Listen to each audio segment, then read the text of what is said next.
Hello everyone, कैसे हो आप सभी। तो मैं आशा करती हूँ आप सभी अच्छे होंगे। तो लेखपाल का एग्ज़ाम जो है 21 मई का है, जो कि हमारा बहुत कम टाइम बचा है आया। तो हम जो है लास्ट टाइम की स्ट्रैटेजी, मतलब कि 10 दिन में हमें क्या क्या करना चाहिए और किस किस तरीके से हम अपना स्कोर इम्प्रूव कर सकते हैं, इसके बारे में आज हम बात करेंगे। और बहुत सारे बच्चों का कमेंट आ रहा था कि मैं अपनी, मतलब मैंने कहाँ कहाँ से अपने रिवीजन कर रही हूँ वो बताओ ये। तो मैं आज आपके साथ वो अपनी बुक भी शेयर करूँगी और जहाँ से मैं रिवीजन कर रही हूँ वे सब चीज़ आपके साथ शेयर करूँगी। तो फर्स्ट ऑफ ऑल इसका साइंस एंड टेक का पूछ रहे हैं, तो मैं जो है साइंस एंड टेक को कर रही हूँ। घटना चक्र जो होती है पूर्वावलोकन, उससे मल्टीपल टाइम रिवीजन करो जो आपने पढ़ रखा हो जितना भी, और जितना शॉर्ट नोट्स बना रखे हैं उसी को मल्टीपल टाइम रिवीजन करो। ज़्यादा मतलब इधर उधर घूमने की ज़रूरत नहीं है। जितना ज़्यादा हम मतलब भड़केंगे तो हमारा इतना ही कॉन्फिडेंस जो है लूज़ होता है और हमारी क्वेश्चन इतनी ही प्रोबेबिलिटी रहती है क्वेश्चन की गलत होने की। तो ज़्यादा से ज़्यादा जितना पढ़ रखा है उसका ही मल्टीपल टाइम रिवीजन करें। सेकंड आता है हमारा इंडियन पॉलिटी। जैसे जीएस के 25 क्वेश्चन आते हैं तो मैं बता रही हूँ, तो फिर आता है इंडियन पॉलिटी। इंडियन पॉलिटी की मैं भी पूर्वावलोकन से ही करी हुई हूँ इंडियन पॉलिटी। तो इसमें जैसे कि चैप्टर हैं 37 चैप्टर हैं, 37 चैप्टर हैं इस तरीके से। तो इसमें जो है चैप्टर नंबर 19-20 तक तो कंपलसरी मतलब रिवीजन करनी चाहिए, क्योंकि पार्लियामेंट तक और supreme court, governor, high court, ये central state relation, emergency provision, तो द फाइनेंस कमीशन, तो मतलब 17-20 तक तो जितना 20 जो चैप्टर है 20 जो है उस तक तो मल्टीपल टाइम रिवीजन करिए, क्योंकि इसमें जो है बहुत अच्छे से कॉन्सेप्ट क्लियर हो जाते हैं। और जिसने पढ़ा का होगा या घटना चक्र पढ़िए या उसके बाद जो आपने लूसेंट पढ़ी होगी उसका रिवीजन करिए, और ये शॉर्ट नोट्स बनाए होंगे बस उनका रिवीजन, किसी भी के चक्कर में ना पढ़ के अपना टाइम वेस्ट ना करें। तो इससे हमारा जो है इसको पढ़ते रहिए और जो हमारी मिस्टेक हो रही है उसको देख देख के अपना, जब कल संडे है, संडे का मॉक लगाना तो अपना, तो कमेंट में बताना आपका स्कोर कितना आया और पिछले संडे के कंपैरिजन में पूरा बताना कि किस किस सेक्शन में आपका स्कोर बढ़ा और किस किस सेक्शन में आपका स्कोर घटा। इस तरीके से मेरे इंडियन पॉलिटी में तो मैं इसको पढ़ रही हूँ। सेकेंड आता है इंडियन हिस्ट्री। हिस्ट्री में भी मैं पूर्वावलोकन से ही, तो हिस्ट्री में भी मॉडर्न, मेडिवल, एंसेंट, इस तरीके से। तो मेडिवल में से तो बहुत कम क्वेश्चन पूछे जाते हैं, मॉडर्न और 3 से 4 जो है मेडिवल से भी रहते हैं, मॉडर्न से ज़्यादा हो जाते हैं।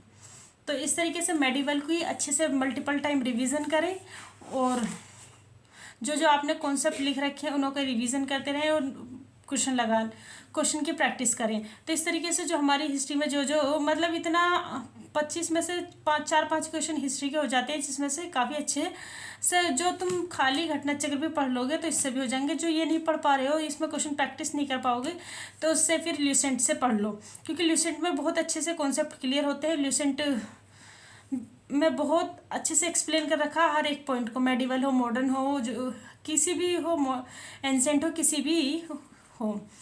तो इस तरीके से तो फिर आती है थर्ड जनरल ज्योग्राफी।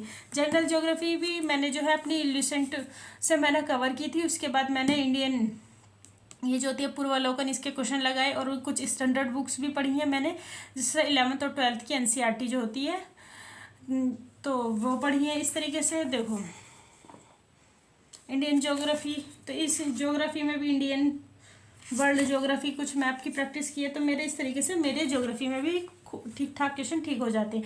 अगर आपकी कहाँ कहाँ ज्योग्राफी में, इंडियन में, वर्ल्ड में कहाँ पे प्रॉब्लम आ रही है तो कमेंट में ज़रूर बताना। इस तरीके से इंडिया हिस्ट्री, ज्योग्राफी, पॉलिटी की मैंने बता दी, साइंस एंड टेक का भी। और रहा ग्रामीण परिवेश, तो ग्रामीण परिवेश का जो है मैंने वीडियो लेक्चर के थ्रू अपना कवर किया है, क्योंकि ये जो है मतलब 5 नंबर के आता है, 5 नंबर का मैंने कुछ पीडीएफओ से, कुछ मैराथन से इस तरीके से मैंने कवर किया है। और डीआई तो बेसिकली जितना मैथ्स आता है उसमें तो जो जिसका प्रॉफिट एंड लॉस और रेशो, प्रॉफिट लॉस रेशो, मतलब ये 3-4 चैप्टर जो है बेसिक से जो जिसके कवर है, तो वे ये क्वेश्चन तो अच्छे से इजीली कंप्लीट कर पाते हैं। 2 डीआई आते हैं, एक डीआई तो नॉर्मल सी रहती है, एक डीआई में थोड़ी डिफिकल्टी सी होती है। बहुत से टाइम तो दोनों डीआई आसान आ जाती है, मतलब एक प्रोबेबिलिटी रहती है कि एक डीआई की टफ रहने की, क्योंकि टफ कुछ नहीं होता, बस उसमें भी लैंग्वेज का ही थोड़ा सा खेल होता है। जिसने लैंग्वेज समझ ली वो अच्छे से कर पाता है। इस तरीके से डीआई भी हो गई है। रहा कंप्यूटर के लिए भी मैंने कुछ पीडीएफ पढ़े हैं, कुछ मैराथन ली है, कुछ मैंने प्लेलिस्ट थी। अगर आपको किसी को पूछनी हो तो मैं आप कमेंट कर देते हैं ना, मैं कमेंट में ज़रूर रिप्लाई करूँगी कि मैंने कहाँ से कंप्यूटर की हुई पढ़ी है, तो मैं आपको पूरा वो लिंक वगैरह शेयर कर दूँगी जहाँ जहाँ से मैंने कंप्यूटर का कवर किया है। इस तरीके से मैंने कंप्यूटर भी मतलब कि 1 महीने में कवर कर लिया है अच्छे से, बिल्कुल बेसिक से, मतलब जिस लेवल का हमारा इसमें यूपी पीसीएस के लोअर पीसीएस में या लेखपाल वगैरह में पूछा जा रहा है इस तरीके से। तो मेरा कंप्यूटर में भी 12-13 प्लस क्वेश्चन ठीक हो जाते हैं 15 में से। और ये रहा हिंदी, हिंदी के लिए मैंने आदित्य पब्लिकेशन की बुक पढ़ी है और आदित्य पब्लिकेशन के ही क्वेश्चन की प्रैक्टिस की है, और जितना हो सके आदित्य पब्लिकेशन का ही मतलब हर क्वेश्चन के ही जितने भी मतलब 300-300 400-400 क्वेश्चन जो दिए हुए हैं उसके पीछे पहले तो एक थ्योरी दी हुई है, थ्योरी के बाद फिर सारे क्वेश्चन दिए हुए हैं, सभी क्वेश्चन की मैंने एक एक क्वेश्चन की प्रैक्टिस की है। इस तरीके से मैंने अपनी हिंदी कवर की है। और रही इसमें हिंदी इसमें इतनी कोई हार्ड नहीं पूछी जाती, नॉर्मल सी, मतलब ना तो इसमें कोई पैराग्राफ पूछा जाता है ना कोई ऐसे ज़्यादा पूछा। एक क्वेश्चन संधि से, एक क्वेश्चन समास से, एक कारक से और एक विलोम से, इस तरीके से मतलब 5-7 क्वेश्चन, एक पर्यायवाची से 10 क्वेश्चन कवर कर लेते हैं इस तरीके से। तो इसमें कोई ज़्यादा इतना बड़ा हिंदी का वो नहीं है। रहा हिंदी के बाद साइंस एंड टेक, इन्वायरमेंट में इकोलॉजी, ये सभी जो इसने भी मतलब ये पढ़ी हुई घटना चक्र, उसके बाद कुछ बेसिक बुक्स में लूसेंट वगैरह में पढ़ के कवर हो जाता है और कुछ क्वेश्चन की प्रैक्टिस कर लेंगे। तो इस तरीके से आपका भी साइंस एंड टेक बहुत अच्छे से हो जाएगा। तो इस तरीके से हमारी जो लेखपाल में 100 क्वेश्चन की का पेपर है, 2 घंटे हैं, तो बहुत ज़्यादा टाइम की तो कमी नहीं है और 10 से 15 मिनट में ओमार फिल हो जाती है। तो मतलब 1.5 घंटे में आराम से भी क्वेश्चन करोगे तो मतलब 10 क्वेश्चन डीआई के आते हैं। डीआई के लिए जो तुम 10 क्वेश्चन के लिए 20 मिनट भी देंगे तो 1 घंटा 10-15 मिनट में तुम आराम से जीएस कर लेंगे। जो कि जो आता होगा तो 1 मिनट मतलब 30 सेकंड 40 सेकंड में हो जाएगा, जो नहीं आता होगा उसको तुम 10 मिनट भी दोगे तब भी नहीं हो पाएगा, जब भी गलती होगा। तो इस तरीके से टाइम की तो कमी नहीं है, लेकिन पेपर के ऊपर डिपेंड करता है कि पेपर किस तरीके से आएगा।